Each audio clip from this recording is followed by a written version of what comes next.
We just came from over there with 400 very happy people, and would love to hear the sort of recap of like the inception of the Dusty Lizard and why it's here in Moab in Area BFE.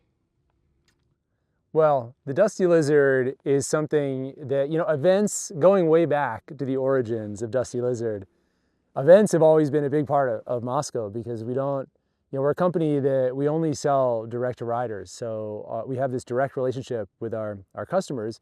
It means we don't have dealers. So since day one, if anybody was ever going to find out about us, we would go out and do kind of shows, like there was the international motorcycle shows and Overland Expo and the BMW rally and the KTM rally. There were always other people's things.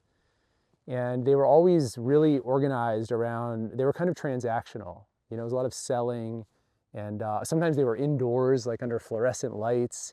And it was sort of weird because ultimately what we do is ride and camp, we're out in nature.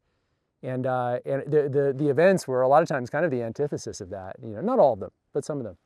And so as we got bigger, and we wanted to kind of start doing something ourselves. That was where the idea for Dusty Lizard came. It was like, okay, well, this is our event. This is like our DNA. Going into it, not somebody else's event where we showed up and rented a booth to try to sell some product. This is like, we do this partly just because we love it. I mean, we sure don't make money on them. But to your question of like what the Dusty Lizard is, basically we set up camp around the country in very interesting riding destinations, and we've tried it in a lot of different places. Usually something in the Rocky Mountains, always this one, which is kind of the season opener in Moab. We've done them down in Death Valley. We've done them in White Salmon. We try to pick a place that has really interesting riding and try to draw in, a bunch of people from around the country and create an environment that's really, really conducive to like connecting.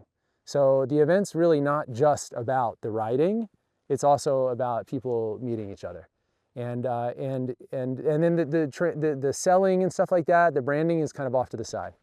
It's really about coming in, riding, camping, checking out a new area, making some new friends. And we try like a lot to really create an environment where people are going to kind of bump into each other and connect. And one of the things we say a lot of times at the start when we're welcoming everybody is that like, if you showed up with a group and you came with friends and you don't really need to meet new people, keep an eye out for the folks who showed up alone and rode in from a long ways away, and try to invite them and include them in your group. And if you're one of those solo people, don't be afraid to put yourself out there because it's that kind of event. And we try to set that context.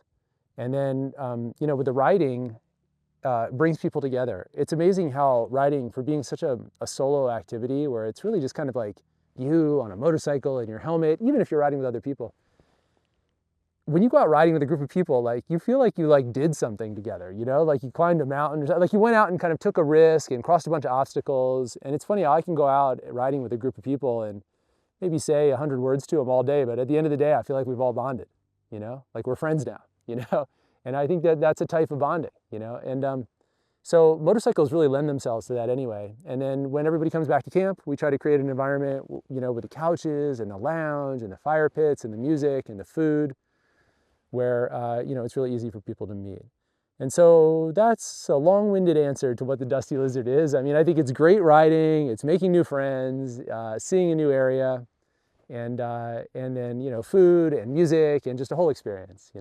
And for us, that's really kind of our vibe. So I love it because Mosko's at a scale where we can do that. We can do something interesting, and we don't have to make it add up in the numbers. We can do it just because it's cool and it's fun and people are stoked. And I love riding in Moab, and I'm happy to be here.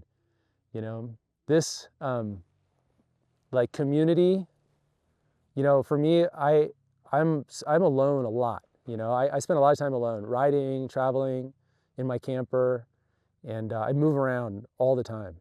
And so to me, this really feels like a community, that is my community in the same way maybe a small town or something might be a community to somebody else. And I think that's a service we can provide, because I know we have a lot of other people like that out there who are affiliated with Mosko, and to create like a central gathering point and like put in the flag and say, okay, like you know, we're going to be here at this date, and everybody comes in.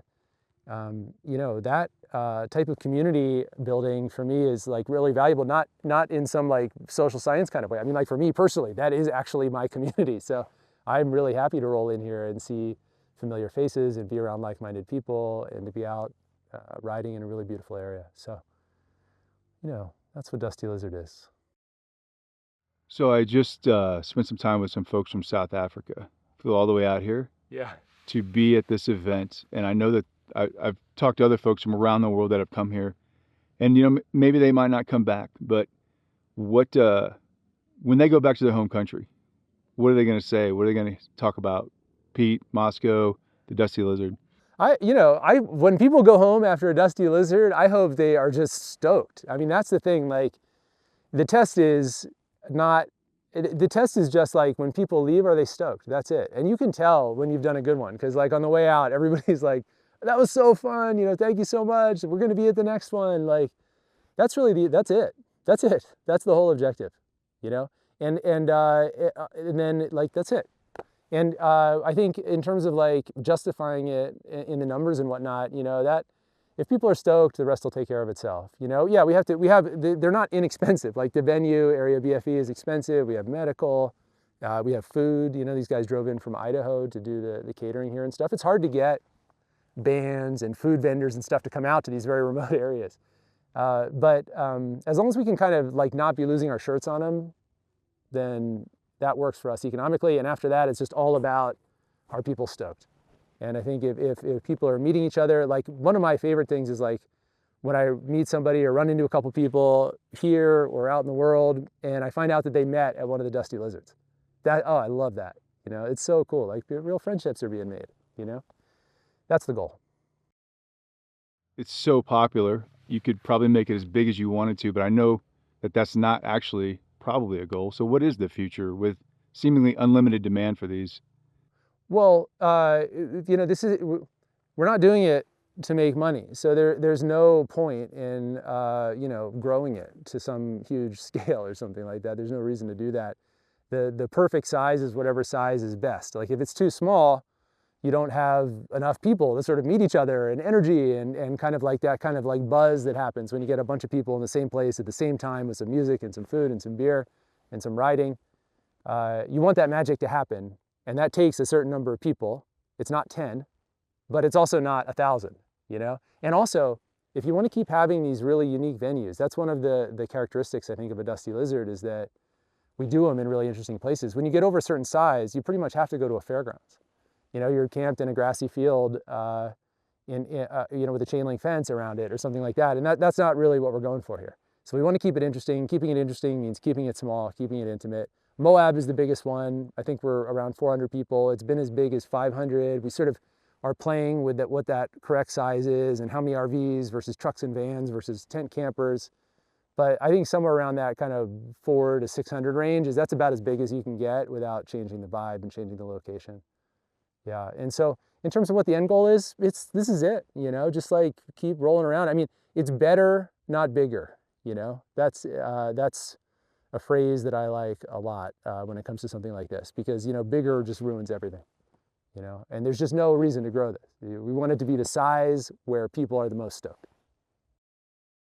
When you pull out of here and with your toy hauler behind you, leave the gates, why are you shaking your head like that? How are you shaking your head? Like this was the one. This was this huge success. It meant a lot to me. Well, for me, it's reflected in how other people feel. That's it.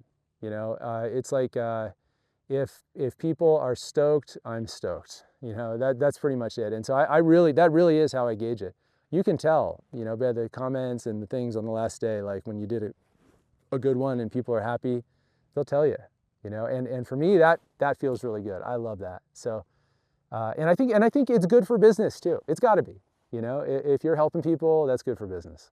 You know, so that's how I judge them. And you know, hey, if I got some good riding in and stuff too myself, that's yeah, of course, I love riding.